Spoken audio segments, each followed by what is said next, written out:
வணக்கம். இன்றைய முக்கிய செய்திகள். ஃபெஞ்சல் புயலால் பாதிக்கப்பட்ட புதுச்சேரியை மத்திய குழு 2 நாட்களாக ஆய்வு செய்தனர். இன்று பிற்பகல் 11:30 மணியளவில் ஆய்வை முடித்த மத்திய குழு தனியார் உணவகத்திற்கு திரும்பியது. அங்கிருந்த கருத்தரங்க அறையில் வெள்ள சேதங்களை விளக்கும் வகையில் அரசு அதிகாரிகள் பங்கேற்ற கூட்டம் நடைபெற்றது. கூட்டத்தில் தலைமை செயலர் சரத் சௌகான், அரசு செயலர்கள் மோரே, பங்கஜ் குமார், கேசவன், முத்தம்மா, நெடுஞ்செழியன், கலெக்டர் குலோத்துங்கன் மற்றும் அரசு துறை இயக்குநர்கள், உயர் அதிகாரிகள் பங்கேற்றனர். கூட்டத்தில் 60 பட காட்சிகள் மூலம் வெள்ள சேதங்களை மத்திய குழுவினருக்கு அதிகாரிகள் விளக்கினர். சில படங்களுக்கு மத்திய குழுவினர் விளக்கம் கேட்டனர். அதிகாரிகள் அதற்கு விளக்கம் அளித்தனர். கூட்டத்தில் புதுச்சேரியில் அதிக அளவிலான சேதம் ஏற்பட்டதாக மத்திய குழு தெரிவித்தது. விரைவில் அறிக்கையை மத்திய அரசுக்கு தர இருப்பதாக மத்திய குழுவினிடம் பெற்ற வேளாண் அதிகாரி பாலாஜி தெரிவித்தார்.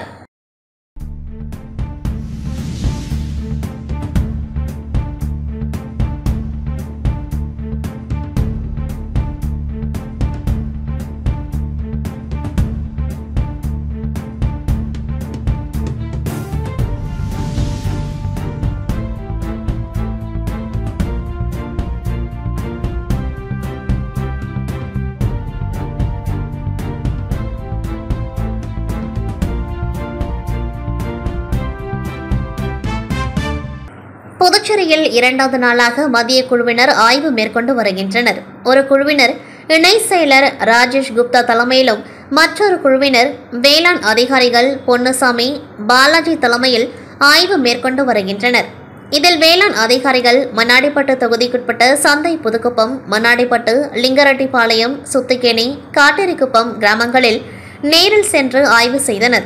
அப்பொழுது சந்தை புதுக்குப்பத்தில் ஆய்வு மேற்கொண்ட பொழுது மத்திய குழுவினரிடம் அப்பகுதி பெண்கள் தங்களுக்கு ஏற்பட்ட சிரமங்களை கண்ணீர் விட்டு கதறி எடுத்து கூறினர். தொடர்ந்து தொகுதியின் சட்டமன்ற உறுப்பினரும் உள்துறை அமைச்சருமான நமச்சிவாயம் மழை பாதிப்புகளை அதிகாரிகளிடம் நேரடியாக விளக்கினர். சுத்துக்கேணி, லிங்காரெட்டிப்பாளையம் உள்ளிட்ட பகுதிகளில் ஆய்வு மேற்கொண்ட மத்திய குழுவினரிடம் அந்த பகுதி விவசாயிகள் மழையால் சேதமடைந்தது மஞ்சள், மரவள்ளி, நெற்பயிர் உள்ளிட்ட பயிர்களை மத்திய குழுவினரிடம் காட்டி தங்களது பாதிப்புகளை விளக்கினர். மேலும் அப்பகுதி பெண்கள் ஒரு சில இடத்திற்கு மட்டுமே மத்திய குழுவினர் சென்று பார்வையிடுவதாகவும், பாதிக்கப்பட்ட இடங்களை மத்திய குழுவினர் பார்க்கவில்லை என்று கூறியதால் அதிகாரிகள் ஆய்வின் பொழுது சிறிது நேரம் சலசலப்பு ஏற்பட்டது.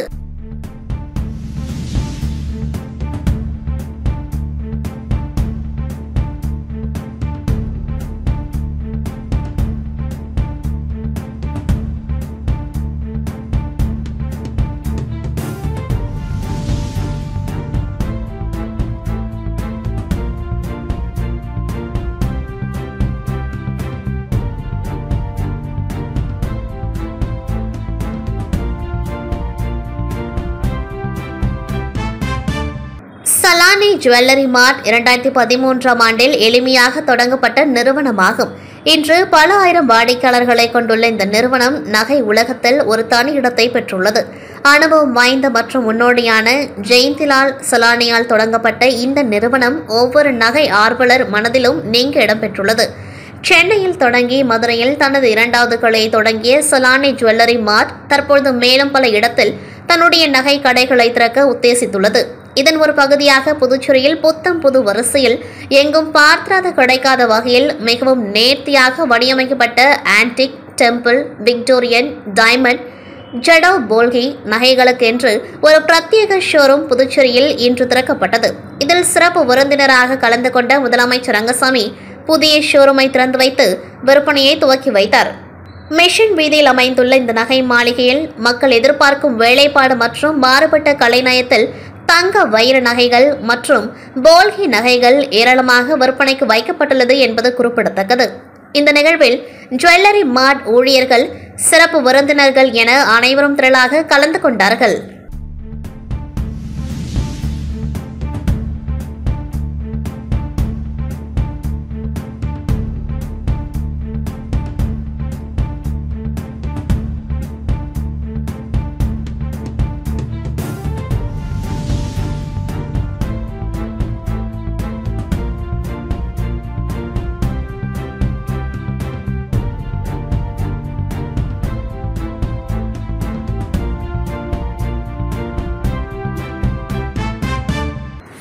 புதுச்சேரியில் ஃபென்டல் புயல் மற்றும் கனமழை காரணமாக பல்வேறு இடங்களில் உள்ள குடியிருப்பு பகுதிகளுக்குள் மழைநீர் புகுந்து பொருட்கள் சேதமடைந்தன.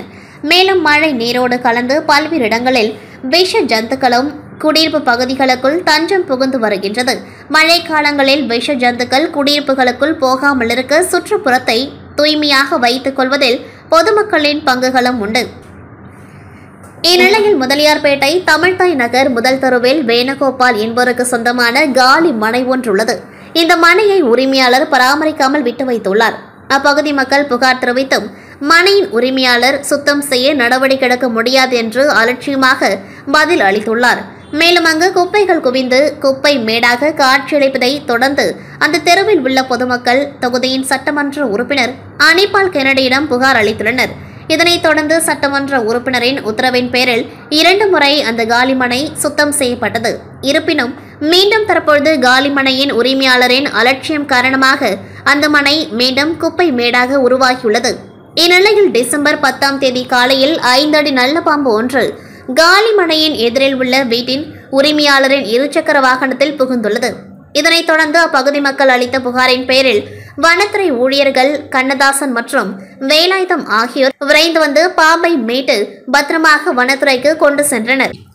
இருப்பினும் இதுபோன்ற காலி மனைகளின் உரிமையாளர்களின் அலட்சியத்தினால் உயிர் சேதம் ஏற்படும் அபாயம் ஏற்படுகின்றது என்றும், எனவே உடனடியாக காலி மனையின் உரிமையாளர் மீது அரசு நடவடிக்கை எடுத்து மனையை சுத்தம் செய்ய உத்தரவிட வேண்டும் என்று அப்பகுதி பொதுமக்கள் அரசிடம் வேண்டுகோள் விடுத்துள்ளனர்.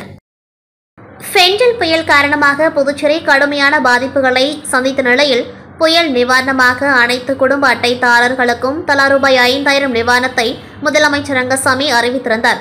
இந்நிலையில் புதுச்சேரி மாநில அதிமுக செயலாளர் அன்பழகன் முதலமைச்சர் ரங்கசாமியை சட்டப்பேரவையில் சந்தித்து மனு ஒன்றை அளித்தார். அதில் புதுச்சேரியில் ஃபென்டல் புயல், பெருமழை, பெருவெள்ளம் காரணமாக பாதிக்கப்பட்ட அனைத்து தரப்பு மக்களுக்கும் நிவாரண உதவியை அறிவித்த முதலமைச்சருக்கு அதிமுக சார்பில் நன்றியை தெரிவித்துக் கொள்வதாகவும், தொடர்ச்சியாக தற்பொழுது புயலால் பாதிக்கப்பட்ட மக்களின் நிலையை கருத்தில் கொண்டு புதுச்சேரி, காரைக்கால், ஏனாம் ஆகிய பகுதிகளை இயற்கை பேரிடர் பாதித்த பகுதிகளாக அறிவித்துள்ளீர்கள்.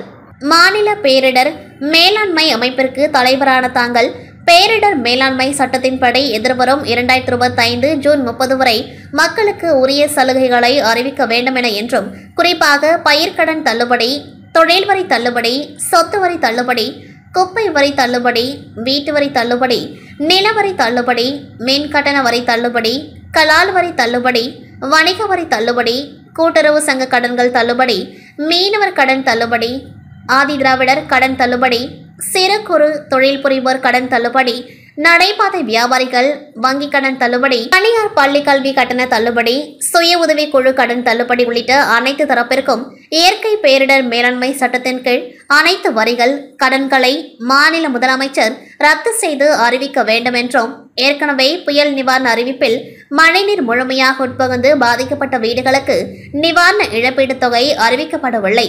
குறிப்பாக உப்பளம், காமராஜர் நகர், வில்லியனூர், பாகூர், நெட்டப்பாக்கம், மண்ணாடிப்பட்டு, ஏம்பலம், மணவெளி, மங்கலம், உழவர்கரை, உருளைன்பேட்டை உள்ளிட்ட அனைத்து தொகுதிகளிலும் உள்ள அனைத்து வீடுகளும் பாதிக்கப்பட்டன. அவ்வாறு மழைநீர் உட்புகுந்து மிகுந்த சேதாரம் அடைந்துள்ள அனைத்து வீடுகளுக்கும் கூடுதல் நிவாரணத்தை முதலமைச்சர் 2ஆம் கட்ட நிவாரண அறிவிப்பில் அறிவிக்க வேண்டும். அதேபோன்று சேதமடைந்த படகுக்கு ரூபாய் 10,000 இழப்பீட்டுத் தொகை அறிவிக்கப்பட்டது. அதை மாற்றம் செய்து பதிவு செய்யப்பட்ட ஒவ்வொரு படகுக்கும் படகின் விலை தகுதிக்கேற்றாற்போல் இழப்பீட்டுத் தொகை அனைத்து படகிற்கும் அறிவிக்க வேண்டும். விவசாய விளைநிலங்களில் பயிரிடப்பட்ட நெற்பயிர், கரும்பு, மணிலா, சவுக்கு, வெற்றிலை, வாழை, பயிர் வகைகள் உள்ளிட்ட பயிரிடப்பட்ட பயிர்களுக்கு தகுந்தாற்போல் தனித்தனியாக இழப்பீடு தொகையை அறிவிக்க வேண்டும் என மனுவில் குறிப்பிட்டுள்ளார். காரைக்கால் அடுத்துள்ள திருநள்ளாறில் அமைந்துள்ள உலக புகழ்பெற்ற அருள்மிகு ஸ்ரீ சனி பகவான் ஆலயத்தில் கடைசி சோமவாரத்தை முன்னிட்டு ஸ்ரீ தர்பார்ணேஸ்வர சுவாமிக்கு 1008 சங்காபிஷேகம் சிறப்பாக நடைபெற்றது. முன்னதாக விசேஷ ஹோமம் மற்றும் விசேஷ அபிஷேகம் நடைபெற்றது. தொடர்ந்து பூஜிக்கப்பட்ட புனித நீர் அடங்கிய கலசம் மற்றும் வலம்புரி சங்கை சிவாச்சாரியர்கள் ஏந்தி பிரகாரம் சுற்றி வந்தனர். பின் கலசம் மற்றும் சங்குகளில் உள்ள புனித நீரினை கொண்டு சிவனுக்கு அபிஷேகம் நடைபெற்றது.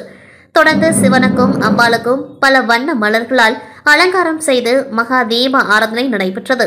சங்காபிஷேக விழாவில் தருமபுர ஆதீன கட்டளை விசாரணை ஸ்ரீமத் சட்டநாத தம்பிரான் சுவாமிகள் உள்ளிட்ட ஏராளமான பக்தர்கள் கலந்து கொண்டு சுவாமி தரிசனம் செய்தனர்.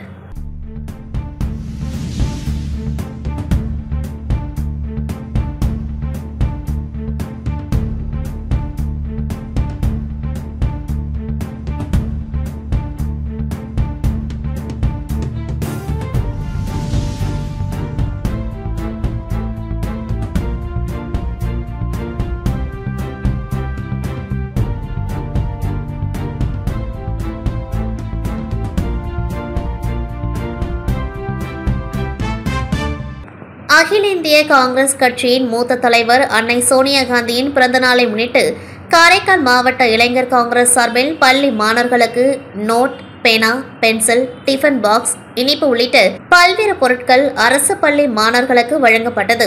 இதற்கான நிகழ்ச்சி ராஜீவ்காந்தி நகர் அரசு தொடக்கப்பள்ளியில் நடைபெற்றது.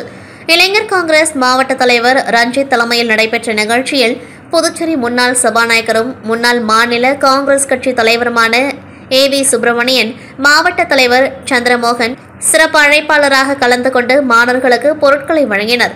இதற்கான ஏற்பாடுகளை மாவட்ட இளைஞர் காங்கிரஸ் நிர்வாகிகள் சிறப்பாக செய்திருந்தனர்.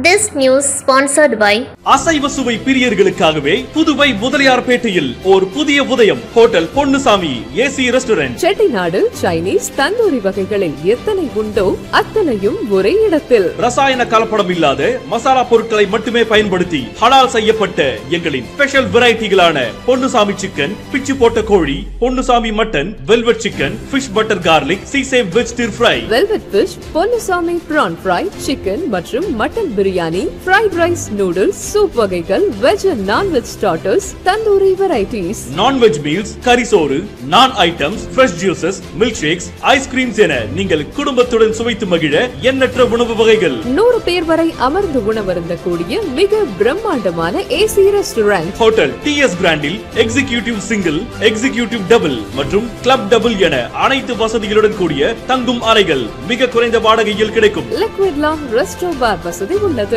ஹோட்டல் டிஎஸ் கிராண்ட் பிரம்மாண்டமான பார்க்கிங் வசதியுடன் number 93 Cuddalore road, Mudaliarpet, Puducherry. For booking call 6380170384 மற்றும் 9363717102.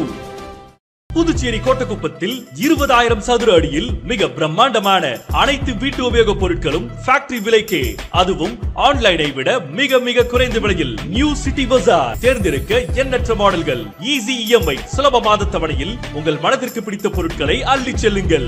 இன்னும் என்ன யோசிக்கிறீங்க? உடனே நம்ம நியூ சிட்டி பஜாருக்கு வாங்க. நியூ சிட்டி பஜார் ஃபேக்டரி அவுட்லெட், கலா மண்டபம் அருகில், ஈசிஆர் ரோடு, கோட்டக்குப்பம், புதுச்சேரி. மகராசி மசாலா, மகராசி மசாலா, மகராசி மசாலா 100% பாரம்பரிய முறையில் தயாராகும் சுவையான masala. Easy to use, easy to cook. சுவையும் மனமும் சூப்பரா இருக்கும். ஃபேமிலில எல்லாருக்கும் மனசு நிறையும், வயிறும் நிறையும். That is the speciality of மகராசி மசாலா. தேர்ந்தெடுக்கப்பட்ட தரமான பொருட்களை கொண்டு அம்மிக்கல், ஆட்டுக்கல், உரல் இப்படி பாரம்பரிய முறையில இடிச்சு தயாரிக்கப்படுறதுனால அப்படியே நம்ம பாட்டியின் கைப்பக்குவம் பாக்கெட் வடிவில். குழந்தை பெற்ற தாய்மார்களுக்கு மகப்பேறு masala, chicken mutton semi gravy masala, veg மற்றும் நான் வெஜ் குருமா மசாலா, சத்துமாவு ஹெல்த் மிக்ஸ், மகராசி குழம்பு தூள் மற்றும் பெப்பர் சிக்கன் மசாலா. உங்க சமையலுக்கு என்ன மசாலா வேணும்? வெஜ் நான் வெஜ்ல A to Z மசாலாவும் நம்ம மகராசி மசாலால இருக்கு. மகராசி மசாலா அருகில் உள்ள அனைத்து மளிகை கடைகள் மற்றும் டிபார்ட்மெண்டல் ஸ்டோர்களிலும் கிடைக்கும்.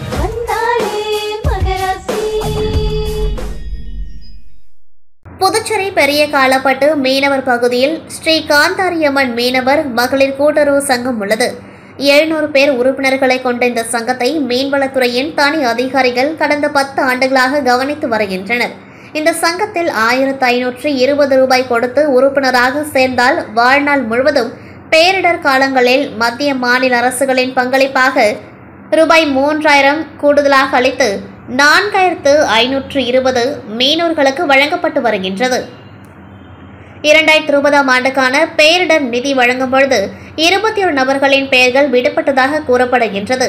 விடுபட்டவர்கள் காலாப்பட்டு பஞ்சாயத்தார் மற்றும் கூட்டுறவு சங்க தலைவரிடம் கேட்டுள்ளனர். அப்பொழுது தொடர்ந்து வாழ்நாள் முழுவதும் நிவாரணத் தொகை வாங்க வேண்டுமென்றால் லஞ்சம் 5000 முதல் 10,000 லஞ்சம் வேண்டும் என்று கேட்க பயனாளிகளும் கொடுத்துள்ளனர். ஆனாலும் கடந்த 4 ஆண்டுகளாக அவர்களுக்கு நிவாரணத் தொகை வழங்கப்படவில்லை. இதனால் ஆத்திரமடைந்தவர்கள் மீனவ பஞ்சாயத்தார் மற்றும் கூட்டுறவு சங்க தலைவர் மீது லஞ்ச ஒழிப்புத்துறையில் புகார் அளித்தனர். புகாரை விசாரித்த லஞ்ச ஒழிப்புத்துறை மீன்வளத்துறைக்கு அனுப்பி விசாரணை நடத்த உத்தரவிட்டது. விசாரணை நடத்தப்பட்டு 1 வருடமாகியும் இதுவரை விசாரணை அறிக்கை தாக்கல் செய்யப்படவில்லை. தமிழக துணை முதல்வர் உதயநிதி ஸ்டாலினின் 47வது பிறந்தநாள் விழா நலத்திட்ட உதவிகள் வழங்கும் விழா வெகு விமர்சையாக நடைபெற்றது. முத்தியால்பேட்டை தொகுதி திமுக முன்னாள் சட்டமன்ற உறுப்பினர் நந்தா சரவணன் ஏற்பாட்டில் முத்தியால்பேட்டை திமுக அலுவலகத்தில் நடைபெற்ற விழாவில் சிறப்பு விருந்தினராக கலந்து கொண்டு திமுக மாநில அமைப்பாளர் சிவா 47 சிறு வியாபாரிகளுக்கு தள்ளு வண்டியும் தையல் பயிற்சி முடித்த 65 மகளிருக்கு தையல் மிஷினும் முத்தியால்பேட்டையில் வழங்கினார். தொடர்ந்து தொகுதி திராவிட முன்னேற்ற கழக அலுவலகத்தை திறந்து வைத்து சிவா கழக கொடி ஏற்றி வைத்தார்.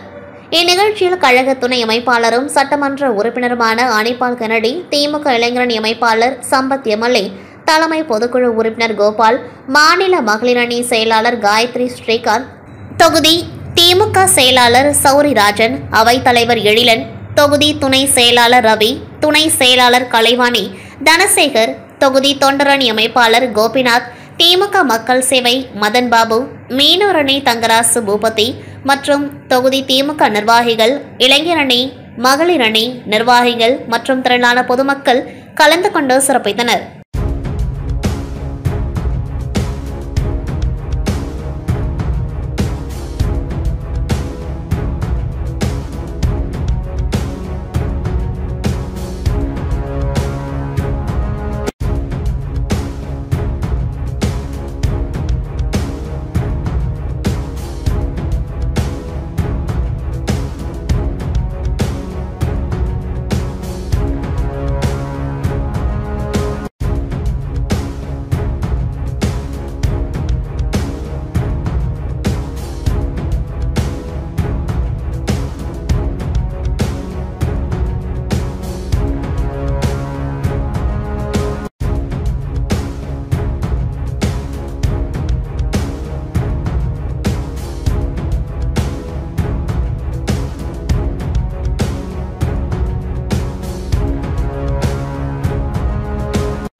உள்ள தேசிய மாணவர் படை இயக்குநரகத்தின் தமிழ்நாடு, புதுச்சேரி மற்றும் அந்தமான் நிக்கோபர் தீவுகள் துணை இயக்குநர் ஜெனரல் கமாண்டன்ட் ராகவ் முதலமைச்சர் ரங்கசாமியை புதுச்சேரி சட்டப்பேரவையில் உள்ள முதலமைச்சர் அலுவலகத்தில் இன்று மரியாதை நிமித்தமாக சந்தித்தார். இயக்குநர் ஜெனரல் கமாண்டன்ட் ராகவிற்கு முதலமைச்சர் ரங்கசாமி சால்வை அணிவித்தும் நினைவு பரிசு வழங்கி வாழ்த்தினர். இதில் சட்டப்பேரவைத் தலைவர் செல்வம், வேளாண் அமைச்சர் ஜெயக்குமார், புதுச்சேரி தேசிய மாணவர் படையின் group head commandant colonel Menon ஆகியோர் இச்சந்திப்பின் பொழுது உடனிருந்தனர். புதுச்சேரி உப்பளம் தொகுதிக்குட்பட்ட வானர்பேட்டை சார்ந்த தாவிதப்பேட்டை பகுதியில் உள்ள ஸ்ரீ மணிமுத்து மாரியம்மன் கோவில் கட்டுமான பணிக்கான காசோலை ரூபாய் 1,75,000 திமுக உப்பளம் தொகுதி சட்டமன்ற உறுப்பினர் அனிபால் கென்னடி அவர்கள் இந்து அறநிலைத்துறை மூலம் முதலமைச்சரிடமிருந்து பெற்று தந்தார். இது இரண்டாவது தவணை. முன்னரே 1,75,000 அளித்து உள்ளார். இதுவரை ரூபாய் 3,50,000 அக்கோவிலுக்காக வழங்கப்பட்டுள்ளது. அதனை திமுக உப்பளம் தொகுதி செயலாளர் சக்திவேல், விஜயமோகன், வெங்கடேசன், மரிஸ் பாலா, ரவிக்குமார், வாசுதேவன், கணேசன், மரியாநாதன், ராஜி, சத்யராஜ் ஆகியோர் பெற்றுக்கொண்டார்கள். அதனைத் தொடர்ந்து தொடர்ச்சியாக புயல் மழையில் பாதிக்கப்பட்ட பகுதிகளுக்கு இன்று நிவாரண உதவியாக அரிசி, தார்பாய் ஆகியவற்றினை வழங்கினர். உடன் தொகுதி துணை செயலாளர் ராஜு மற்றும் நிசார், மாநில மீனவர் அணி துணை அமைப்பாளர் விநாயகமூர்த்தி, கிளை செயலாளர்கள், கழக சகோதரர்கள் உடன் இருந்தனர். ஃபெண்டல் புயலால் பாதிக்கப்பட்ட விழுப்புரம் மாவட்டம் கோட்டகுப்பம் பகுதியில் பட்டியலின மக்கள் அதிகம் வசிக்கும் பகுதியில் வெள்ள நிவாரணம் இதுவரை அறிவிக்கவில்லை என கூறி 100க்கும் மேற்பட்டோர் புதுச்சேரியிலிருந்து சென்னை செல்லும் கிழக்கு கடற்கரை சாலையில் கோட்டகுப்பம் சந்திப்பில் 100க்கும் மேற்பட்ட பொதுமக்கள் சாலை மறியலில் ஈடுபட்டனர். தொடர்ந்து சம்பவ இடத்திற்கு வந்த போலீசார் சமாதான பேச்சுவார்த்தை நடத்தியதன் பேரில் கலைந்து சென்றனர்.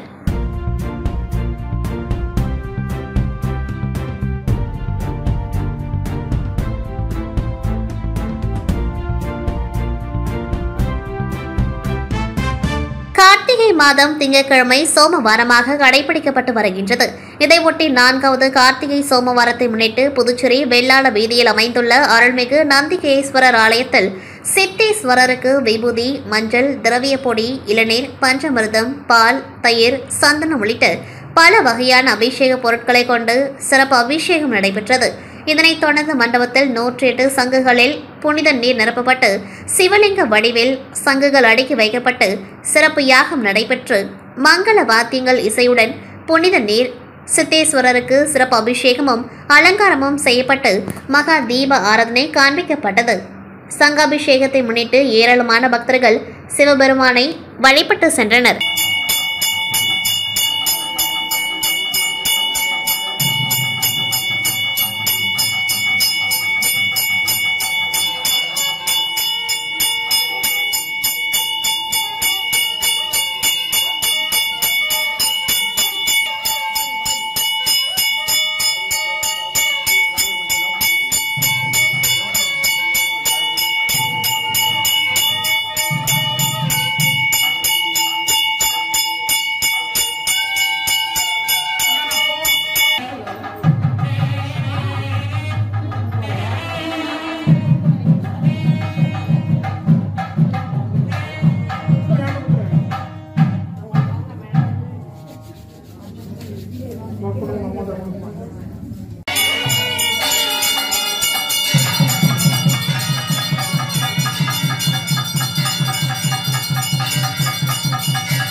செய்திகள் நிறைவடைகின்றது. நன்றி, வணக்கம்.